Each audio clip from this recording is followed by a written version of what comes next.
устроен первый искусственный форум. Ендік сыйлық алған кезде оның үлкен қолдаушысы Мұхтар Әуезов болды. Оқушылар көрермендер алып кетті. Міне осындай кезде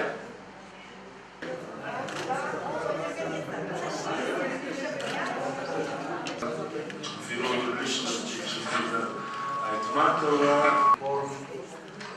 уважаемые коллеги, дорогие коллеги, я считаю нашего времени, то есть, как уже говорил Асад Юзеф, что представляется Карлсон Чарльз. India's Jawaharlal Nehru Award and was named Professor Edward Allworth of Columbia University in New York. She was reading other films, for example. Своим объектом и так далее. Сейчас же мы переживаем, все науки в себе. О таком на самом деле великом и мудром человеке можно очень многое говорить. Я могу только подчеркнуть, что Чингис Толкулович вот в моей личной жизни сыграл фундаментальную роль в изменении моей судьбы. Причем это все не на словах, а на деле. Как мне кажется, в нашей совместной работе мы что-то сделали для того, чтобы много изменилось. Вот об этом как раз написано в газете «Аргументы и факты». Поэтому тут нет каких-то красивых слов или добрых слов. Он сыграл важнейшую роль вот в изменении и формировании всей моей траектории, начиная с 40-летнего возраста.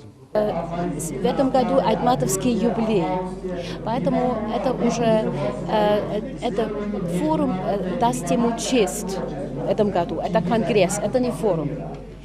А Иссык-Кульский форум – это еще другое дело.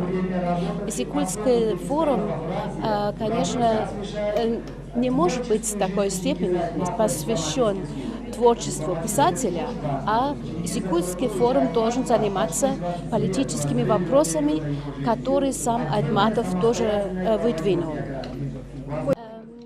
Знаете, я очень много писала об Айтматове, человек, природа, все эти вещи.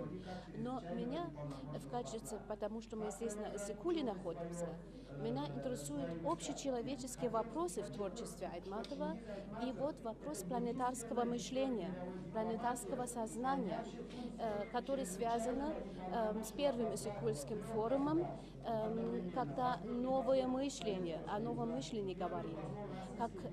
Какую роль такой идеи в сегодняшнее время, потому что сегодня многое с тех пор изменилось, все-таки можем мы надеяться на планетарское мышление, потому что это надобность.